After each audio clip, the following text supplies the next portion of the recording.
नमस्कार विद्यार्थी मित्रांनो, स्वागत आहे आपलं आपल्या चॅनल इम्पॉर्टंट कीजमध्ये. आज मी घेऊन आलेलो आहे SSC क्लास 10चा third chapter chemical reactions and इक्वेशन्सच्या नोट्स. या आधीच्या ग्रॅव्हिटेशन आणि second chapter periodic classification of एलिमेंट्सच्या नोट्सचे लिंक आपल्याला डिस्क्रिप्शनमध्ये भेटून जाणार. फर्स्ट टॉपिक आहे केमिकल रिॲक्शन.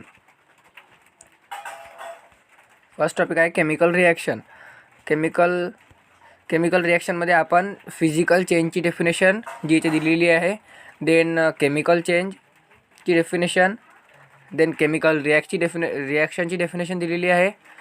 आणि पहा इथे दिलेलं आहे, a chemical reaction is a process which some substance undergoes bond breaking and are transformed into one substance by forming new bonds is called as chemical reaction.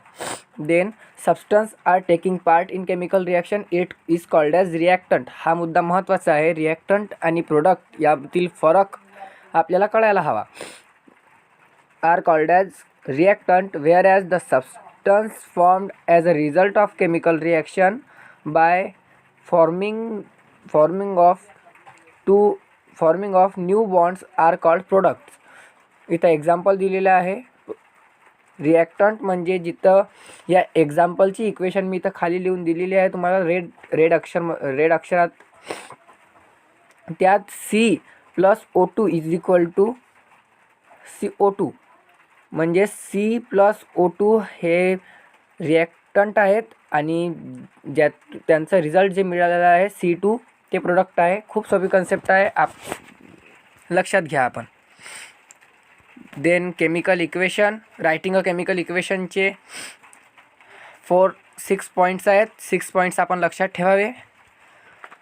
Then balancing a chemical equation महत्त्वाचा मुद्दा आहे. त्यात balanced इक्वेशनची definition आणि unbalanced इक्वेशनची definition इथे दिलेली आहे. देन स्टेप्स आपण लक्षात ठेवाव्यात. Step 1, step 2, step 3, step 4. इथून आहे आता महत्त्वाचा मुद्दा, types of chemical reaction. Types एकदम सोपी टाईप्स आहेत.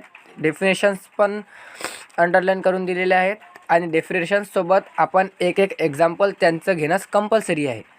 एक 2 एक्झाम्पल बघा. Chemical reactions are classified into the following 4 types accordance with the nature and the number of reactant and product.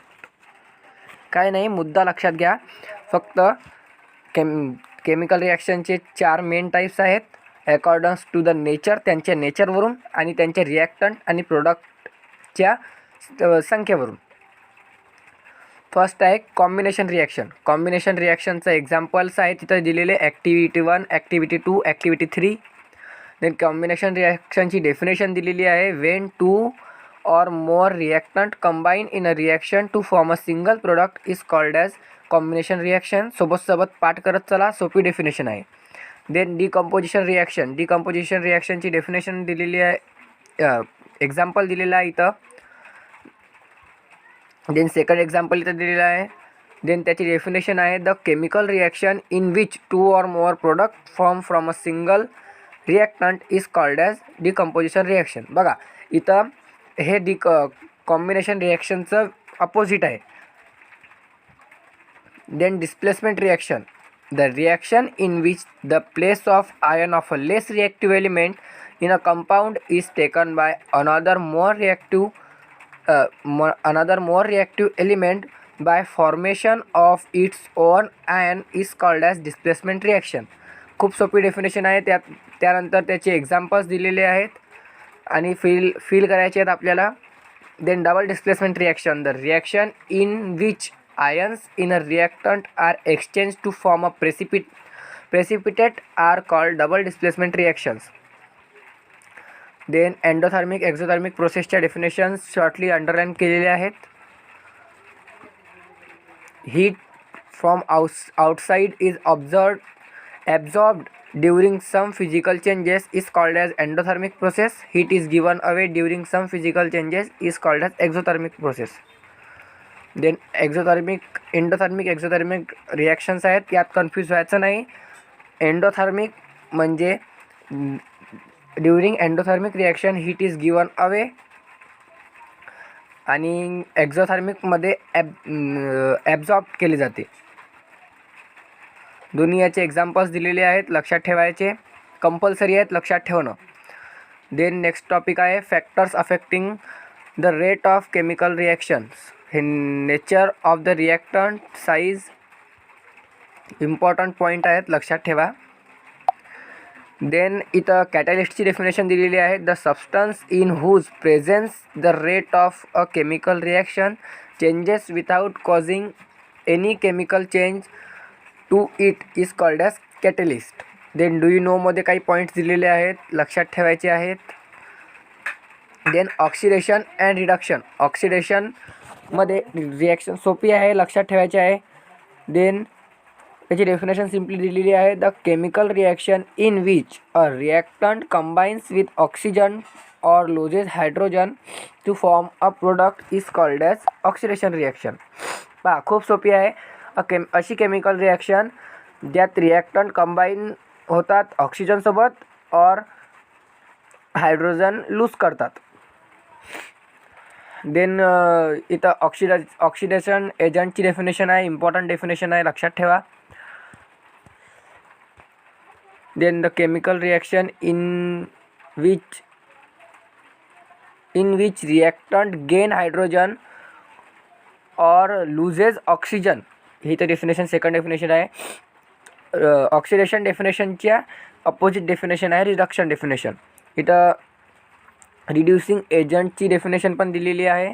Then redox reaction म्हणजे जेव्हा ऑक्सिडेशन आणि रिडक्शन रिॲक्शन सायमल्टेनियसली ऑकर होतात त्याला आपण रिडॉक्स रिॲक्शन म्हणतो. त्याचं फॉर्म्युला खाली दिलेलं आहे. म्हणजे हे कशी बनते redox reaction is equal to reduction plus oxidation. त्याचे एक्झाम्पल्स आहेत, एक्झाम्पल्स लक्षात ठेवायचे. रस्टची डेफिनेशन आहे, त्याचा फॉर्म्युला आहे Fe2O3. देन कोरोजनची डेफिनेशन आहे. रॅन्सिडिटीची डेफिनेशन आहे. इथं हा चॅप्टर सरतो. आता वळूया एक्झरसाइजकडे. एक्झरसाइजमध्ये choose the correct option, fill in the blanks आहेत, इम्पॉर्टंट आहेत. देन ॲन्सर द फॉलोइंग्स पण इम्पॉर्टंट आहेत, वाचा, खूप सोपी आहेत. देन जसं आपण एंडोथर्मिक रिॲक्शनची डेफिनेशन पण बघितली, कॉम्बिनेशन रिॲक्शनची पण बघितली, बॅलन्स इक्वेशनची पण बघितली आणि डिस्प्लेसमेंट रिॲक्शनची पण बघितली. चारही डेफिनेशन आपल्याला आता येतात. देन हा क्वेश्चन फिफ्थ नंबरचा क्वेश्चन खूप इम्पॉर्टंट आहे, परीक्षेत येतोच. 80% चान्सेस आहेत. देन 6, 7, 8, 9 सोपी क्वेश्चन्स आहेत त्याच्यात. रिॲक्शन्स ऑक्सिडेशन आहेत की रिडक्शन रिॲक्शन आहेत ते पाहायचं आहे. Then balance equation stepwise. Exothermic आहे की एंडोथर्मिक. ज्या रिॲक्शनच्या शेवटी असा सेकंड नंबरच्या बी नंबरच्या याला दिलेला आहे तसा ॲरो दिलेला आहे म्हणजे हीट इज गिवन अवे. आणि यात फर्स्टमध्ये जसं दिलेलं आहे प्लस हीट म्हणजे हीट इज ॲब्झॉर्ब्ड. देन खूप सोपी आहे 9th क्वेश्चन पण. तर मित्रांनो, हा व्हिडिओ इथंच संपतो. व्हिडिओ आवडल्यास व्हिडिओला लाईक करा, चॅनलला सबस्क्राईब करा आणि